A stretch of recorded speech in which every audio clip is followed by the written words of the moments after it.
Olá, pessoas infocomunicativas. Olha, nós aqui novamente, nós aqui de novo, para mais um vídeo divulgando a ciência. Hoje estou aqui com Klaus Becker, um investigador da Fundação para Ciência e Tecnologia, no painel das, me lembra, Clauber? Da ciência da saúde. Exatamente, no painel da ciência da saúde. Eu sabia, mas agora me passou. Ok. Klaus, então eu vou pedir para você se apresentar, falar a sua formação inicial, o seu mestrado, Perfeito. doutoramento agora, o centro de investigação que você está. Ok. Pronto, eu sou do Rio de Janeiro. É, Fiz faculdade de... A minha licenciatura foi em Biologia.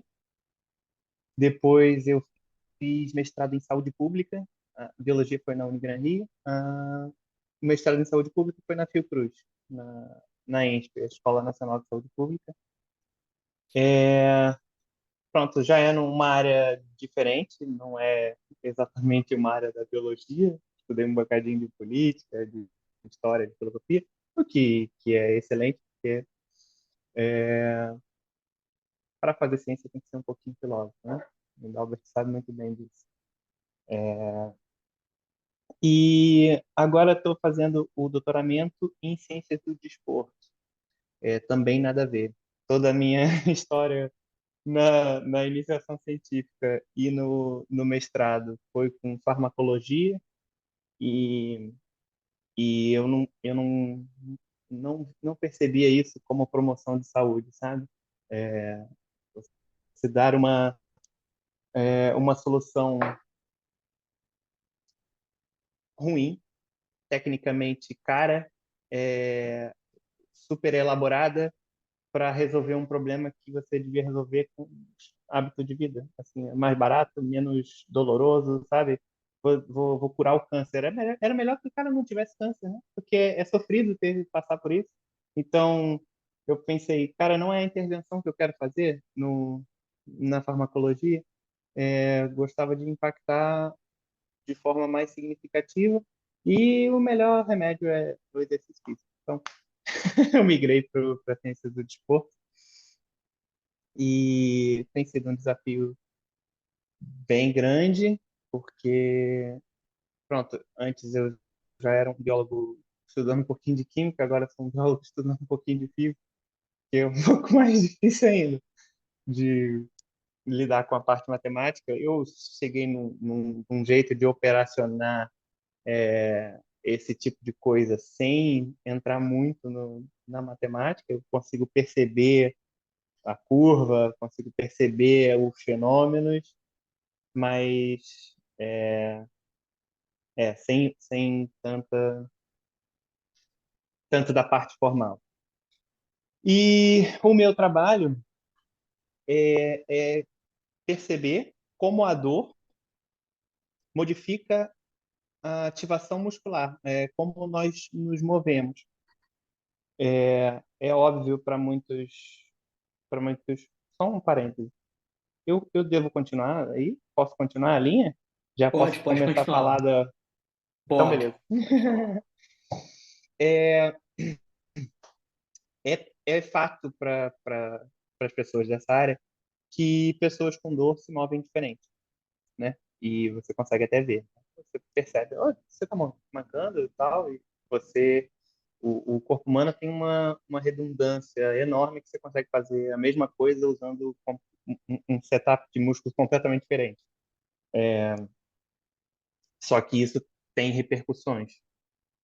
E o que a gente tenta fazer na área da dor é entender que repercussões são essas e qual é a estratégia do corpo em escolher essas alterações. Que a gente vê, então, qual é o custo dessas alterações, isso aqui vai levar a isso, isso, isso, a cronificação do negócio, e por que que o corpo escolhe fazer isso, né? Por que que o indivíduo escolhe fazer isso? Porque se eu perceber qual é a estratégia por trás, eu consigo generalizar quando a pessoa vai ter dor, a estratégia é essa e por isso ela vai ter esse tipo de comportamento. Só que você deve imaginar que é uma área extremamente complexa, porque a dor um sintoma super complexo, multidisciplinar, extremamente pessoal, né? Tem pessoas que sentem mais, menos, toleram mais, menos,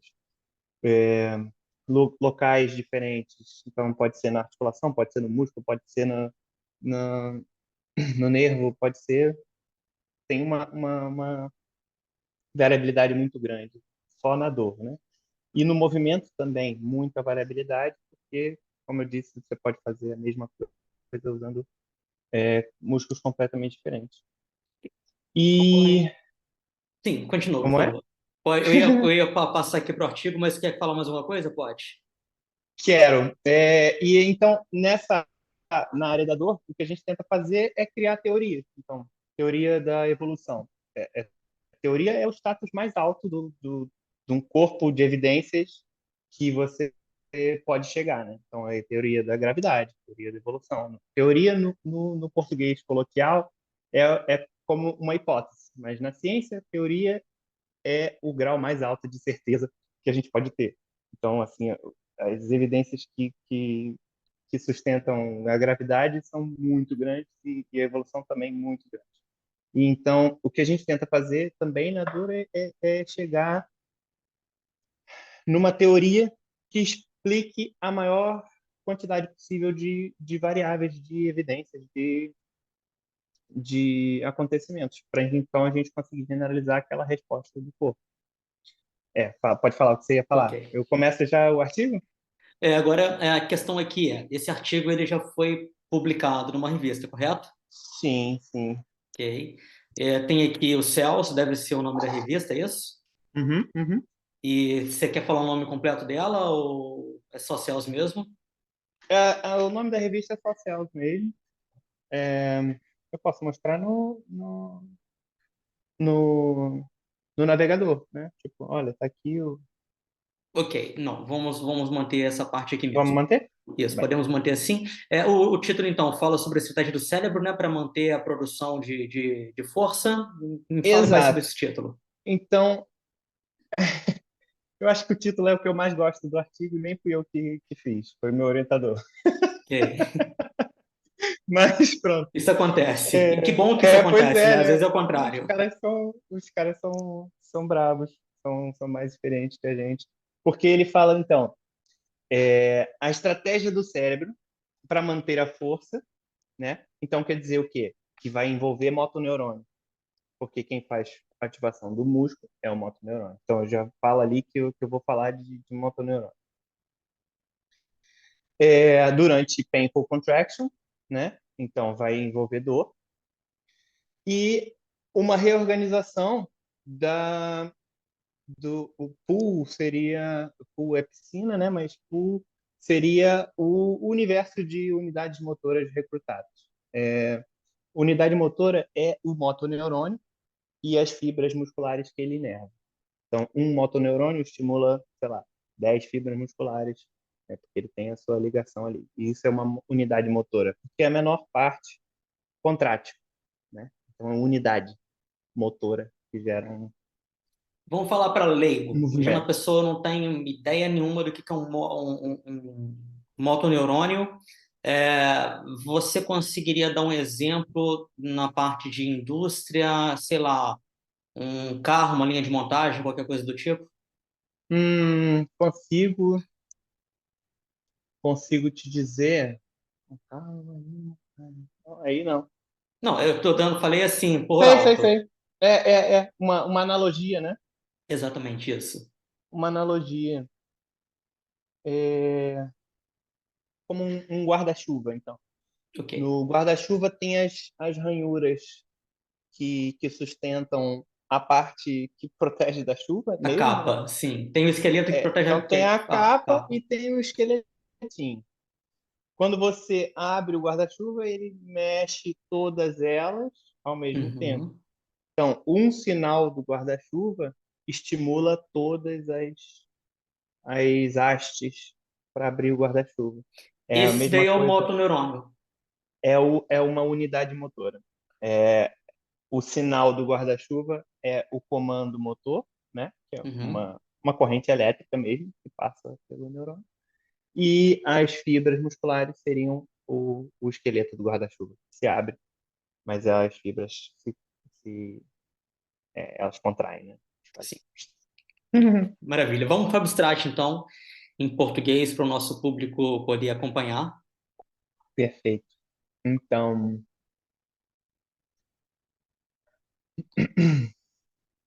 posso ler em voz alta?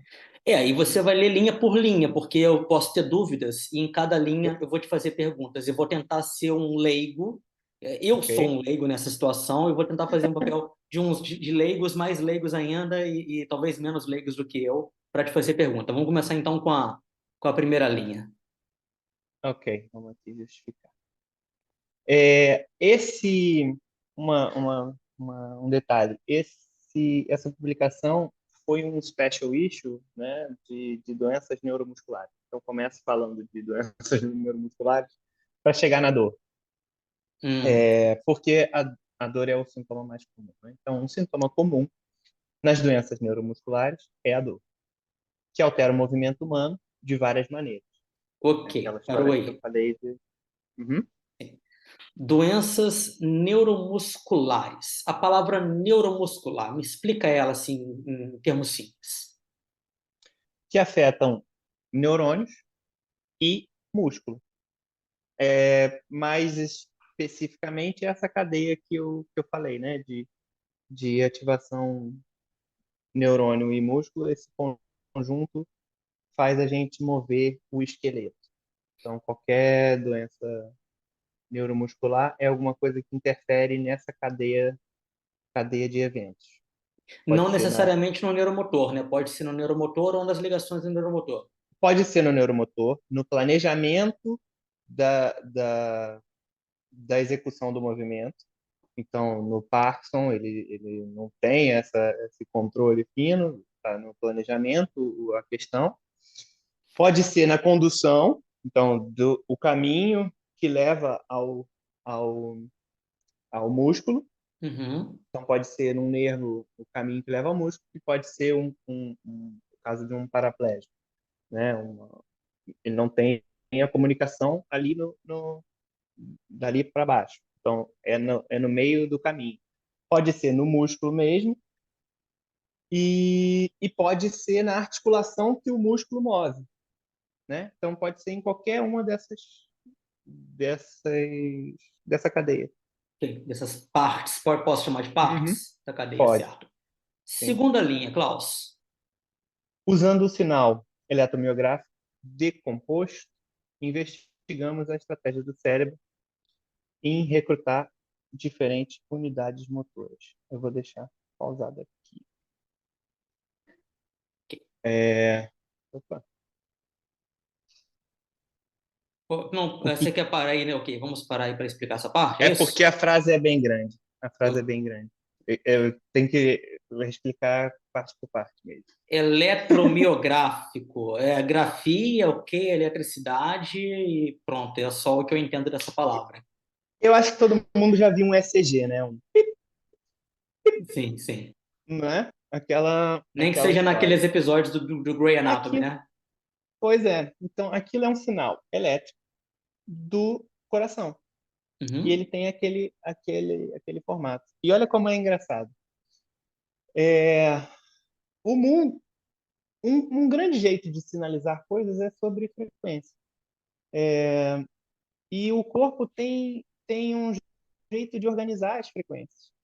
As frequências mais baixas são de ECG, que vão até 100, não vão até 100 Hz, vão até, não sei, 500 Hz.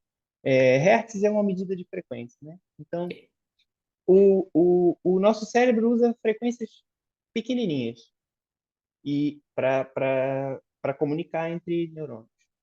Já o nosso coração tem frequências de 100 a 250 Hz. E os músculos têm frequências de 200 a 500 Hz. Quer dizer, eles usam bandas de frequência distintas para diferentes coisas. É interessante. Quase que o ramo das telecomunicações, né? Pois, E acaba sendo telecomunicação no corpo, né? claro, claro, vai complexificando à medida que você precisa. Então, a eletromiografia é o sinal do músculo, assim como é o sinal do coração. É o sinal elétrico mesmo. E decomposto. O que que é decomposição do sinal eletromiográfico aqui? Isso é uma técnica um pouco controversa, porque eu posso mostrar um sinal convencional de eletromiografia? Sim, sim, pode, força. Deixa eu compartilhar outra tela aqui.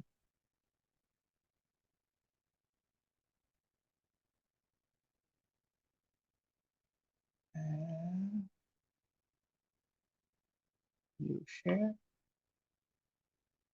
vou botar a tela inteira. Não, a tela inteira não dá certo, né? Melhor botar só. Talvez possa dar, porque você está no PowerPoint, né? Pode colocar assim se quiser. É? Olha. Sim. Então, isso aqui é um sinal eletromiográfico. Esse aqui é uma apresentação que eu estava fazendo, então já tinha a imagem aberta. Então, cada momento que tem um aumento de amplitude, você vê, a linha de base tá fininha, fininha. Aqui, dá para ver meu mouse? Não. Sim, dá para ver o mouse, sim, o rato, o mouse, O dá. rato. Sim. A linha de base é fininha. Aí, quando você contrai o músculo, os sinais todos se somam e se anulam e se somam de novo e se anulam e fazem esse padrão aqui, né? Então aqui tem uma menorzinha, dois, três, quatro, cinco, seis contrações, né? A gente consegue ver as contrações ali. E a decomposição do sinal eletromiográfico é pegar aquele traçado todo ali Uhum. de sinal, perceber os padrões dentro do sinal, porque a gente sabe como é uma, uma estimulação em uma fibrazinha, um, um potencial de ação. Então, se eu der um sinalzinho, eu sei como é que ele se comporta. Então, eu vou procurar os padrões dentro daquele sinal todo. Certo. E esse é a técnica de decomposição. Eu uso 4 canais para ver, quer dizer, 4 sinais desse aqui para ver o mesmo músculo, e depois eu, com uma inteligência artificial, tento decompor aquilo em unidades motoras, que é isso aqui, Motor Unit Action Potential, o potencial de ação de cada unidade motora. Quer dizer, cada sinalzinho do neurônio, eu vou Sim. tentar fazer o caminho inverso, né? O que chegou no músculo e que neurônios eu ativei.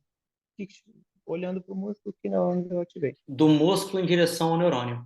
Porque eu não posso saber que neurônios ele ativou, porque no cérebro está tudo somado. Ele só difunde no músculo.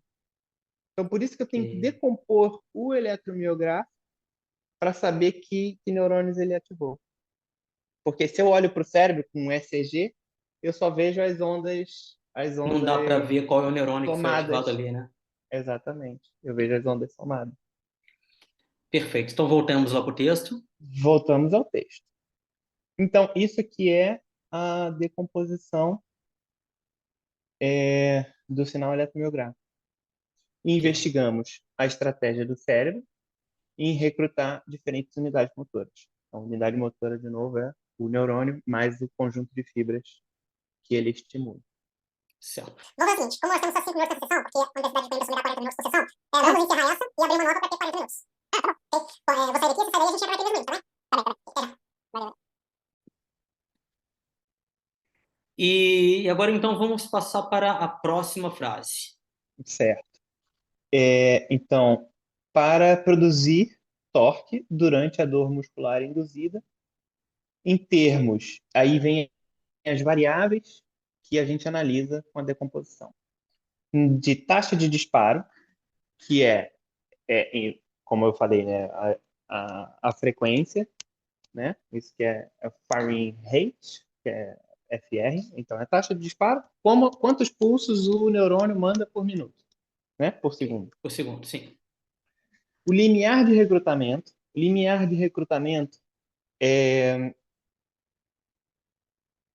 tem a teoria de tudo ou nada na estimulação das fibras musculares, que é qualquer variação que não seja suficiente para ela contrair toda, ela não contrai. Então, não é uma coisa gradual. Se eu dou um pulso com menos energia do que ela precisa para contrair, ela não contrai nada. Se eu der um pulso além do que ela vai contrair, não importa. Ela vai contrair se ela passar dos menos 40 milivolts. Então, Então ela não vai fazer uma meia contração, não existe isso. não tem meia contração, exatamente. Ela vai fazer uma meia contração se ela tiver com a capacidade de contrair reduzida, como numa fadiga. Você está cansado e tal, aí ela já não tem tanto cálcio, ela já não tem o pH já tá muito ácido dentro da fibra e aí isso perde a capacidade de contrair.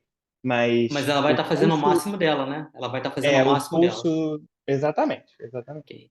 Sim. Então, o limiar de recrutamento, que é um valor elétrico, só que nesse caso a gente usou a força para saber quando usar ela, porque eu não estou medindo exatamente o valor elétrico, então eu digo que ela entrou com tantos por cento de força, porque eu pedi para o cara fazer a força máxima e depois eu pedi para ele fazer uma força que ele não consegue manter a mesma força da máxima, né? É máxima, só que é isocinética. Então vamos chegar lá. Mas Ok, tá bem. isso aqui é em termos de força. Esse limiar de recrutamento é em quantos por cento da força ela começa a disparar, Certo. tá? Sim. Que é E o limite mínimo ali. O limite mínimo é para ela começar a disparar. É isso. Sempre o isso, mínimo. isso aí, Certo. isso aí. E E amplitude? amplitude do potencial de ação. O potencial de ação é aquele risquinho do eletrocardiograma, que acontece na fibra muscular igual. Só que a gente vê a soma de todas elas, por isso aquele rastreado muito complexo. E mesmo porque, Klaus, o coração é um músculo. Um músculo, exatamente. Pronto. Sim. Exatamente. Então, é igualzinho, só que no coração eles contraem todos juntos, né? Para jogar Aquilo todos eles bombar, lá né? na frente. Literalmente É, bombar, né? pois é. E Ah, enquanto no músculo não pode. Se todo mundo contrair junto, no segundo seguinte você não tem mais força. Eles têm que fazer sequenciado. Imagina, se eu faço em 1 milissegundo toda a força que eu tenho, todos eles estão repolarizando e aí a força cai, né? e a Então força no cai porque músculo tem que aumenta ser a acidez? coordenado. Ah, não, não. Não tem Se nada a eu, se eu ver. ativasse tudo junto, como no coração, Sim. porque no coração eu tenho que jogar todo o sangue, né? Tudo de uma vez. Então eu dou um sinal claro, tudo somado. No músculo, se eu fizer tudo de uma vez, eu não consigo sustentar uma contração. Não consigo sustentar a força. Eu tenho que ter, enquanto umas fibras contraem, as outras relaxam. Enquanto as outras contraem, a outra relaxa. Né? Eu tenho que Ah, ter. para poder manter ali uma cadência, né? Tem um Exatamente, certo limite. exatamente. Só que eu quero voltar um pouquinho atrás ali. Tem uma palavra, Uhum. pronto, apesar de eu conhecer, pode ter algumas pessoas que não conhecem, que Uhum. é o torque. Ah, boa. Verdade, verdade. Explica o que é o Torque. torque, principalmente nessa frase. Pronto. Sempre que a gente estuda força, ela tem um vetor, né? Tem um sentido. Ela pode ter um sentido lateral, pode ter um sentido vertical. Eu vou fazer um agachamento, tem um vetor de força que é a barra e o peso do meu corpo Uhum. alinhado com o meu centro de massa, fazendo força para baixo, porque a gente está sendo atraído pela gravidade da Terra. E ela tem um vetor de força, que é uma direção vertical. O torque é um vetor de força circular. Você está sempre angulando o vetor de força. Mal Então, comparando, eu estou apertando um parafuso. exatamente. É uma força no sentido circular. Isso é que é o torque. Perfeito. Ok. Então, essa parte eu acho que já não temos mais ali grande dúvida para já. Quer falar mais E um pouquinho da frase? todos as articulações do corpo, né, produzem torque. Não produzem, assim, você pode produzir força de forma externa, mas você tem um eixo de rotação sempre que você vai produzir força em algum músculo, né? Porque você tem, As pronto, é isso. articulações são sempre em Nossas torque. articulações produzem torque, é isso. Por isso a gente mede torque. Claro que se você der um salto, você faz um vetor de força como é? Vertical, Vertical, sim. Mas só que para mas você fazer o pulo, você contra tem o que chão. mexer com o joelho, por exemplo, né? Criar o corte no Exatamente, joelho. exatamente. O O que a joelho, gente mede, bacia, então, é o torque nessas articulações. certo.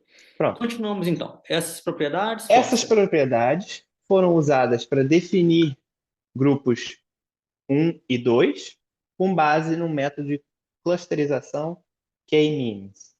Que primeira Pronto. coisa aqui que salta logo à vista é clusterização, né? O que explica Uhum. esse cluster para nós? Pronto. Então, vou explicar o que é o cluster, explicando como é que eu fiz, né? Então, Uhum. eu peguei o sinal dos meus voluntários todos, peguei a frequência de disparo média. Então, esse cara tem essa frequência nessa unidade.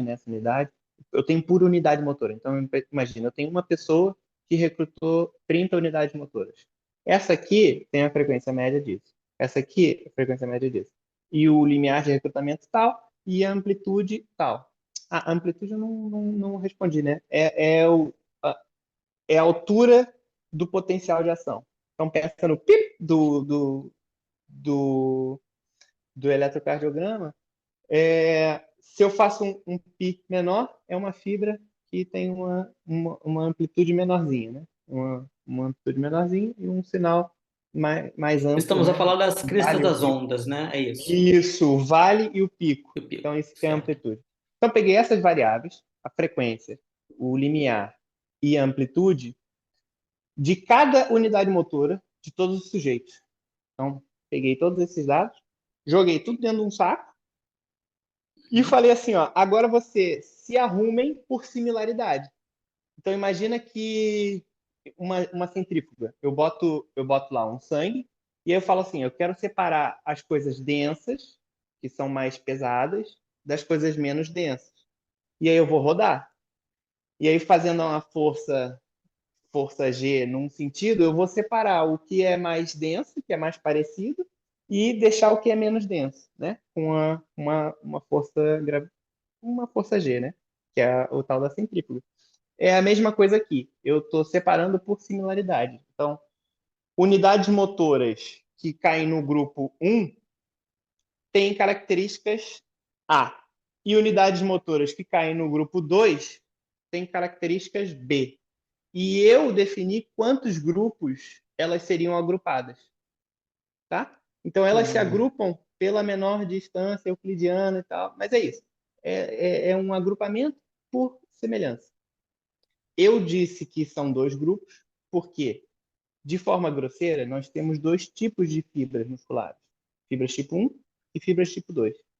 A tipo 2 se dividem em mais 2A, 2B e 2X, mas elas são mais semelhantes entre si do que Do que semelhantes do tipo 1. e diferentes do que é tipo 1.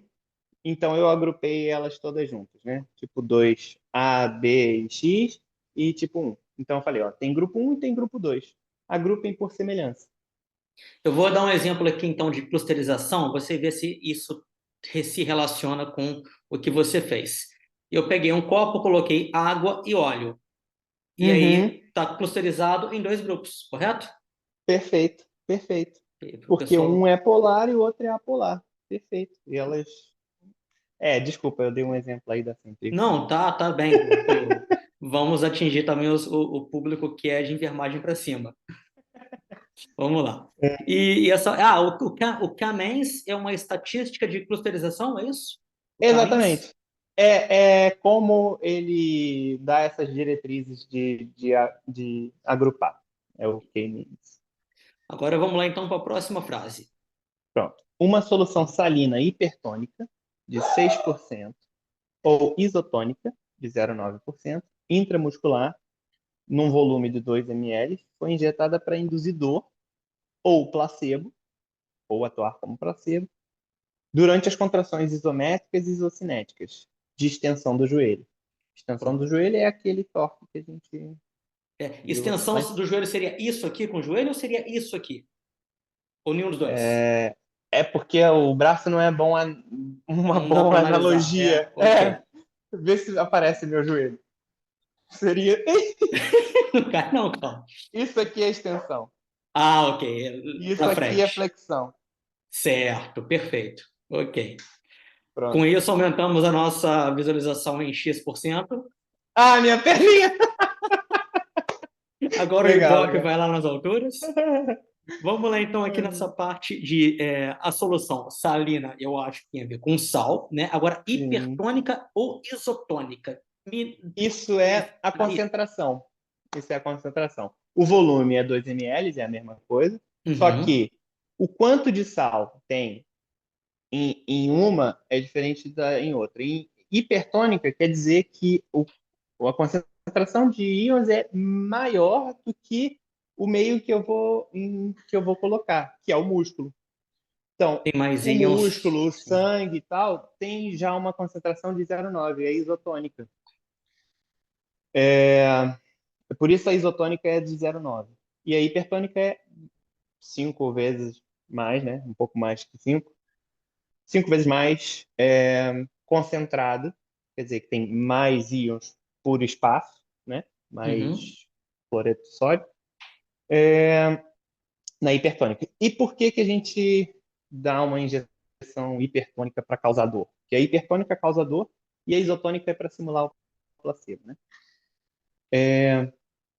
A solução salina hipertônica vai jogar muitos mais íons do que tem lá no músculo.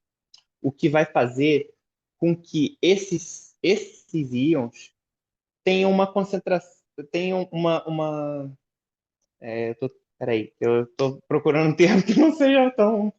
Porque ele Acadêmico, vai né? Tão científico, sim. uma pressão osmótica, né? Que é a pressão do líquido. Enfim, o meio fora do neurônio, fora do nervo, porque a gente percebe a dor com esses neurônios, né? E vão informar o cérebro que está doendo. E eles estão lá no músculo também. Então, esses íons vão entrar de forma passiva no neurônio, porque eles estão muito concentrados fora. E no neurônio tem muito menos. Então, ela naturalmente vai entrar mais íons. E isso simula a ativação do neurônio. Por quê? Como é que ele perceberia dor? Alguma substância ia encostar no receptor, alguma substância algogênica que gera dor, né? Ou PGE, ou... Não vou falar o nome da coisa, mas alguma coisa que teria uma atividade no receptor. Isso ia modificar a estrutura, dar um sinal para dentro, para então liberar cálcio dentro do retículo e aumentar a concentração de íon no neurônio e fazer um sinal ascendente, né, da periferia para o Tá cérebro, doendo, tá? Para para indicar que tá a doendo. medula e para o cérebro. Então, o que acontece é eu faço cortar o caminho, né? Eu não tenho ligação no receptor para liberar coisa no retículo, eu só mando um monte de íon lá para dentro e falo que está doendo. Mas é inofensivo, sabe? Em 7 minutos no máximo a dor acaba. Então, eu sou um voluntário, né, nesse seu estudo. Eu vou receber Uhum, uma injeção uhum, intramuscular, ok? É uhum, isso? Com uma é. substância ou não, né? Uma substância hipertônica ou isotônica. E assim que eu receber, eu já começo a fazer um exercício, Uhum, uhum, ok? Eu não sei se você vai falar isso mais para frente, mas talvez sim. Eu já começo a fazer exercício, por quê? Porque o outro, o meu colega, vai receber a mesma coisa que eu tenho, uma injeção com a mesma quantidade de íons que eu tenho, e Aham. nós os dois vamos fazer o mesmo exercício e eu vou sentir muito mais dor do que ele. Mas por quê? Porque eu levei a Uhum. injeção, mas eu não sei. Eu não sei se eu levei a injeção com 6% ou com 0,9%. É isso, é isso. Ok, pronto, tá É, bem compreendida essa no, parte. nesse caso, isso aqui é um cross-section estudo, né?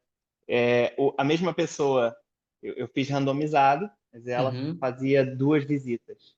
A mesma pessoa recebia isotônica, a mesma pessoa recebia hipertônica, mas Ah, em dias separados por uma diferentes. semana, Então, sim. porque a literatura mostra que precisa de pelo menos uma semana para a pessoa esquecer e não se adaptar à dor, né? Então, eu chamava o mesmo sujeito, uma semana depois, e dava a outra injeção, né? Se eu dei a isotônica antes, eu vou dar a hipertônica depois. Se eu dei a hipertônica antes, eu vou dar a isotônica depois. Para não correr o risco dele lembrar, mas eu fiz esse exercício aqui semana passada, ia sentir menos ou Isso. sentir mais. Ele não sabe se vai sentir menos ou mais. E tem que ser uma pessoa que durante aqueles 7 dias não tem atividade física nenhuma. Não, não, ela pode ter. Não pode ter atividade física nos membros que eu vou avaliar Sim. nos dias anteriores, né? É até bom, eu precisava de sujeitos ativos, porque pode não parecer, mas esse tipo de contração é um pouco difícil de fazer. Então, eu precisava de sujeitos ativos, porque Ah, já sabe mentalmente que parte que é vai um ter que pouco mexer exatamente. para E, fazer e, aquele e assim, músculo queria funcionar. considerar sujeitos saudáveis para ter uma amostra mais generalizada. Então, busquei indivíduos ativos, então eles faziam exercício. Exercício. Não treinaram no mesmo dia Aham, e nem no membro que eu ia avaliar. Não, certo. Ficou duas palavrinhas aqui para explicar: isométricas e isocinéticas. perfeito. Então, o músculo muda o seu comprimento, né? Quando ele contrai. E Uhum. isométrica é quando ele não muda o seu comprimento. Ele está fazendo força, mas ele não sai do lugar. Então, ele mantém a distância da sua. Das Então, isso fibras? é Poderia chamar isométrica. das fibras ou não? Exato. É das inserções, né? Porque o músculo está sempre em 2 ossos diferentes e ele mexe os ossos quando ele contrai. Então, ele não mudando as inserções é uma contração isométrica. Você está produzindo força, mas Sim. ele não mexe, ele mantém o mesmo comprimento. Por isso que é Uhum. métrica, né? Manter o comprimento. E isocinética, cinética é de movimento, então se move à mesma velocidade. Ele pode estar produzindo mais ou menos força, mas a velocidade é constante. Perfeito. Ok. Não tenho mais dúvida dessa parte. Então É, o podemos rigor, passar. Sim. Não, o força. rigor metodológico nesse caso é porque eu quero isolar a variável dor. Quero saber o que a dor faz na ativação muscular. Se eu te, não controlar a velocidade, eu posso mudar a ativação porque eu fiz mais rápido. Se eu mudar a força, e se eu não controlar a força, eu posso ter diferença na ativação porque eu fiz mais força ou menos força. Então, é uma máquina que consigo controlar tudo. Consigo controlar a velocidade, eu consigo medir o torque. Então, o rigor metodológico é para eu conseguir saber exatamente o que a dor causa. E você, agora me veio uma dúvida aqui, consegue medir a mudança de comportamento do sujeito ao operar aquele músculo com dor e sem dor? Se O ele freia um comportamento do pouquinho de sujeito lado, visualmente. visualmente, ou então através de algum Ah, equipamento? então, essas diferenças na sinergia do músculo, e a gente também tenta isolar amarrando o sujeito todo na cadeira.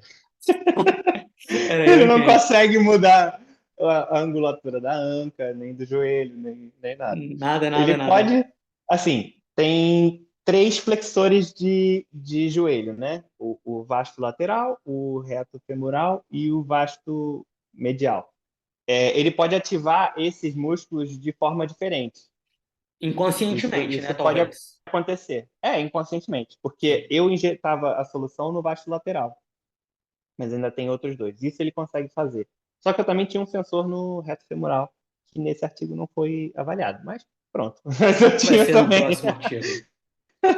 E aí, agora eu entendi. Então, ele não tem como fugir. Ele vai ficar naquela posição. É, Perfeito. Pronto, então podemos continuar. Enquanto torque, essa pergunta foi muito boa, porque realmente a sinergia dos músculos muda toda e tem um monte de artigo avaliando dor e mostrando que muda realmente a sinergia, como você ativa os músculos diferentes para fazer a mesma tarefa. sim. Enquanto o torque isométrico diminui após a indução da dor com solução hipertônica, isso já é resultado, né? O Sim. torque isométrico diminui, quer dizer, o que ele não se mexe, que o músculo está no mesmo comprimento, o torque isométrico diminui depois da hipertônica, com dor, né? Sim. E não ocorre no torque isocinético.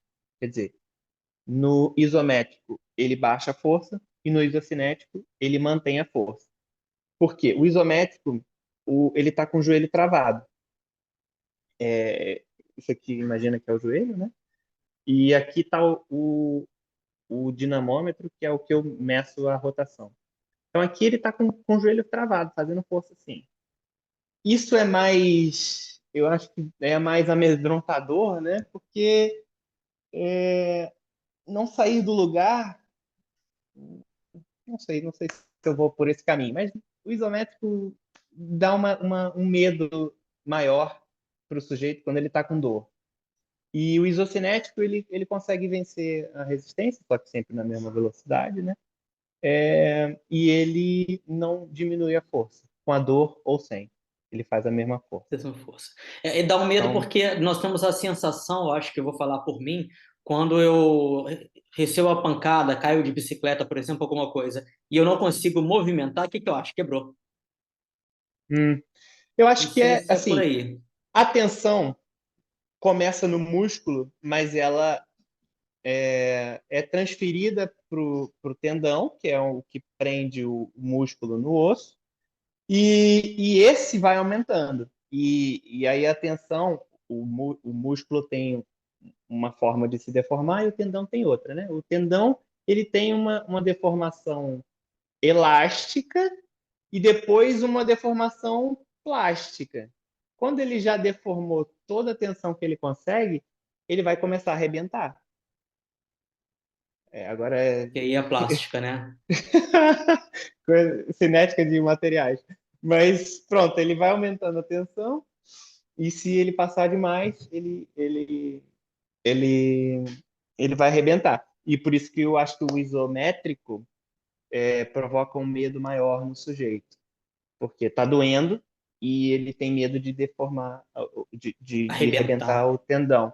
E no Ok. isocinético, a força está sendo transferida no movimento, né? Ele tá conduzindo força do músculo para o tendão e do tendão para o músculo. Eu acho que ele consegue fazer as duas fases do movimento, concêntrica e excêntrica, e acho que é por isso que ele não tem esse mesmo medo. E também está totalmente coerente com a literatura. A isométrica mais comumente é inibida e a isocinética não. Ok. Pronto, nessa parte não, acho que não tenho mais dúvida. Se o pessoal tiver dúvida, depois coloca aqui nos comentários e o Klaus vai depois responder isso. Ok. Pode continuar então, Klaus. Pronto. Isso ocorre porque as unidades motoras se reorganizam após a injeção de ambas as soluções, né? Por isso que a gente testa as duas. Ok. Mas, então, elas se reorganizam por quê? O que é a reorganização? O nosso cérebro tem uma forma que ele prefere de ativar os músculos. Que isso a gente viu até em foi em rato ou foi em gato anestesiado? Enfim, em modelo animal, eu vou aumentando a corrente e vou vendo qual fibra que ele vai ativando, sabe? Ele Hum. tem uma preferência. Eu vou ativar primeiro as fibras mais fininhas e depois eu vou ativando as mais calibrosas. Mais E grossas. as mais grossas são as tipo 2 e elas produzem mais força. Então, à medida que a necessidade de produzir força aumenta, eu vou ativando novas fibras. Isso são novos neurônios motores, né, também. E Então, o cérebro acontece sendo inteligente, né? uma reorganização. Ele sai desse modelo preferido dele e vai ativar de forma diferente. Essa era a minha hipótese principal, né? E a economia de energia que fala? Provavelmente ele é menos econômico, né? Porque está doendo, eu preciso preservar a estrutura, então eu posso gastar mais energia. As fibras mais fininhas são as que a gente usa o tempo inteiro e de metabolismo oxidativo, né? Então é o que a gente está respirando. As fininhas são essas tipo 1 que usam energia da mitocôndria, da respiração celular e dessas aí, né? Quebra a glicose, para não sei o quê. E E as fibras tipo 2, elas são maior zonas, porque tem mais miofibrila, ok, mas também tem maior estoque de energia. Quer dizer, a energia está do lado dela. Ela precisa guardar energia para.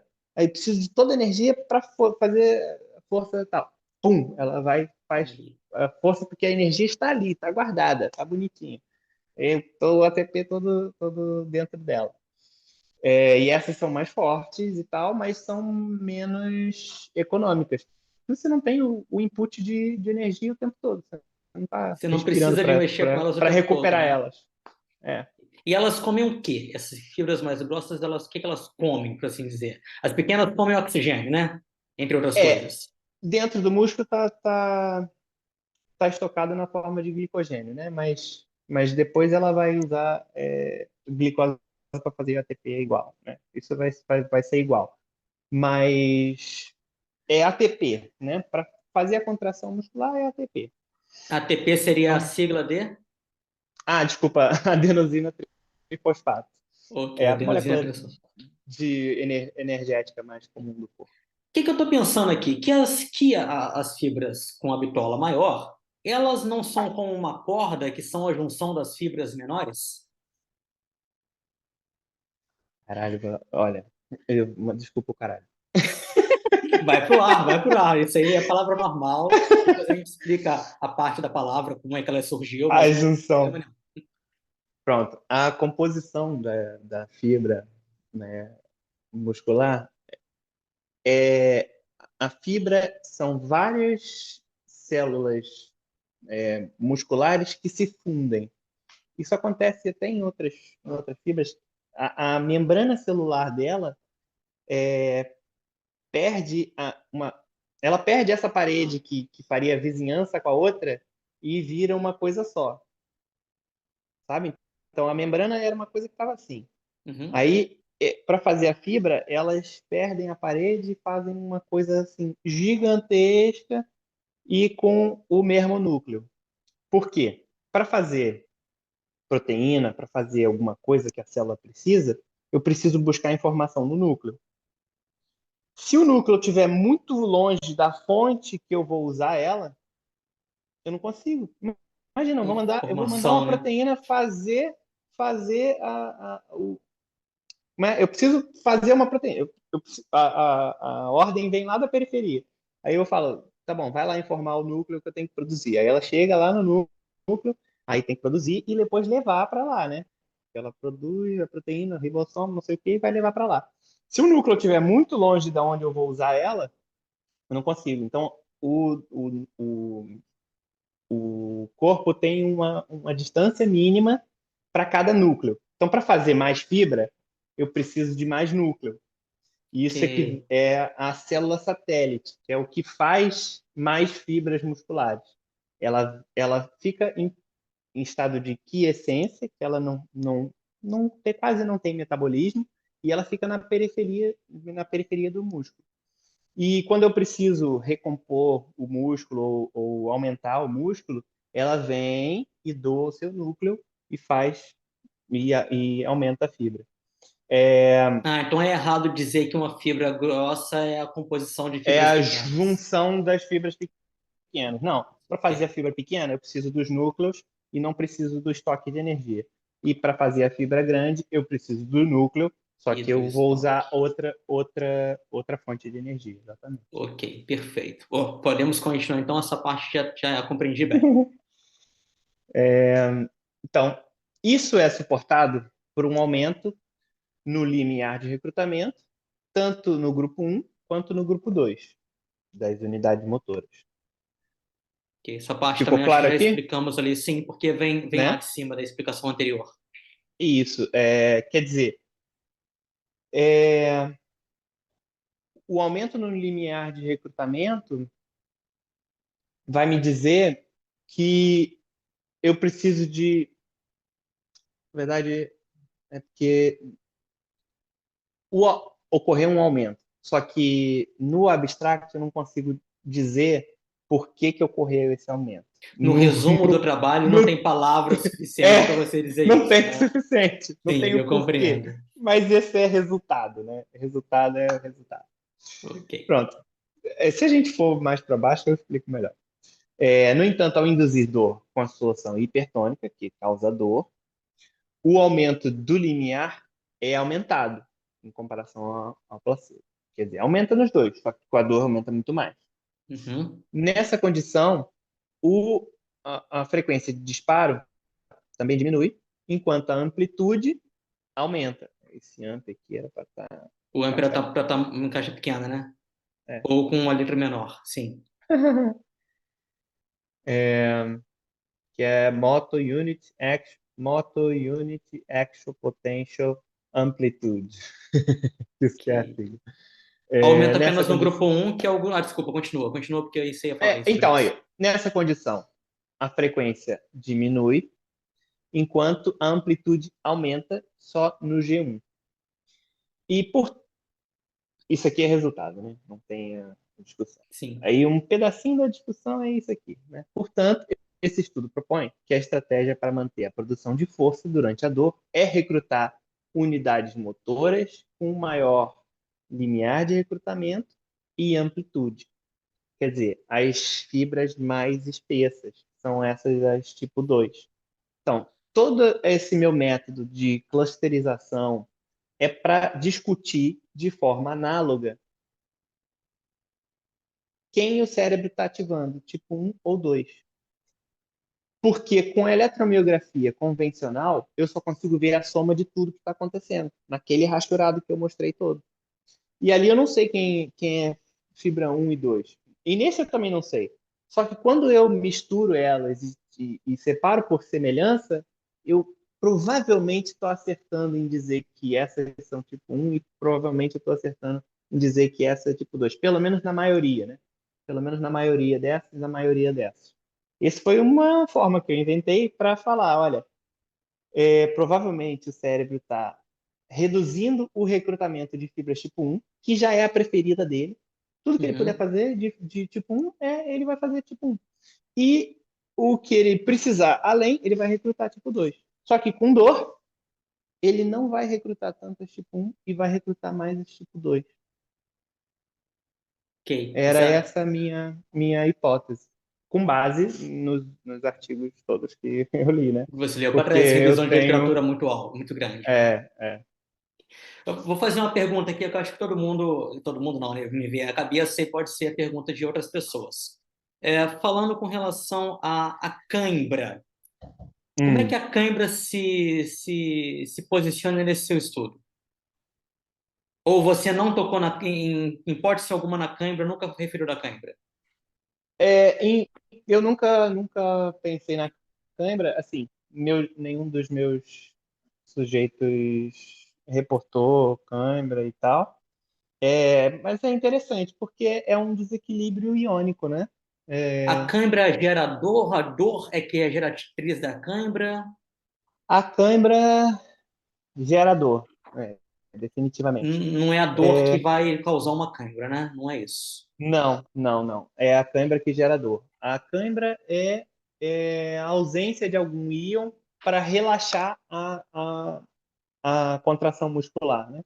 A gente costuma ouvir mais comumente sobre o potássio, mas o cálcio também é tão importante quanto. Para relaxar, a contração muscular acontece quando tem uma cabecinha de miosina na actina, né? Ela faz tipo assim. E ela usa um ATP para fazer isso aqui, para andar.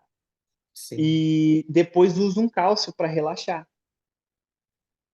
ou um potássio para relaxar. relaxar. Então não é só banana, é E... banana e leite, né? Tem que juntar os dois. Exato.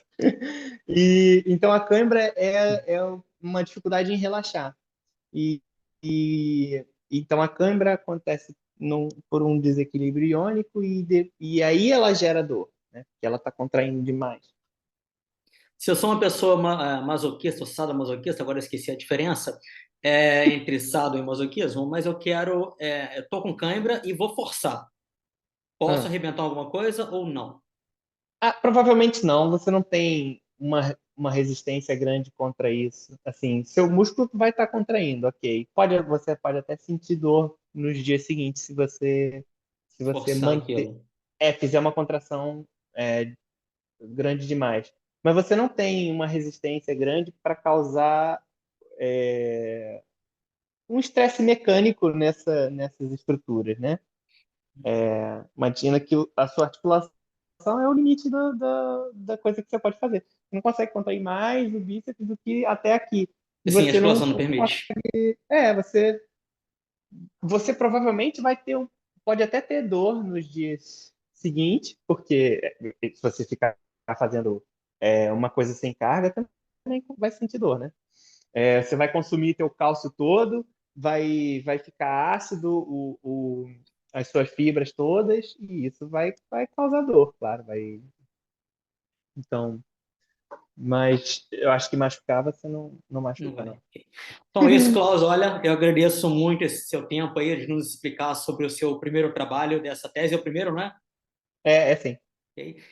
Vamos voltar mais vezes. Eu vou te convidar aqui à medida que você for publicando trabalhos para Opa, explicar esses abstracts, esses resumos dos trabalhos. legal. E se o pessoal tiver dúvida, aqui embaixo pode deixar os comentários. O Klaus também vai fornecer as redes sociais e acadêmicas dele. Vou colocar aqui na Uhum, descrição do vídeo, ok? Então, o que eu peço para o perfeito. pessoal é dê joinha, como se diz, eu não sou muito bom para pedir isso. Sigam o É, canal, partilham com as e pessoas, né? se o pessoal quiser, assim, eu gosto, antes de ler um artigo, de olhar as figuras, né? Então, agora vocês já tiveram o abstract esmiuçado, dá uma olhadinha nas figuras. É bacana como Então, vocês olham lá as figuras. Ah, e depois Se quiserem, se você vai quiserem. disponibilizar esse artigo para gente, Já né? sabendo. Ele é Open Access. Ah, É perfeito, ok, só, tranquilo. é só buscar o título, né? Se você quiser, pode deixar lá o título na coisa e ele é Open Access. Ok. Pessoal, fiquem bem. Até mais. Foi um prazer. Abraço, Dalva.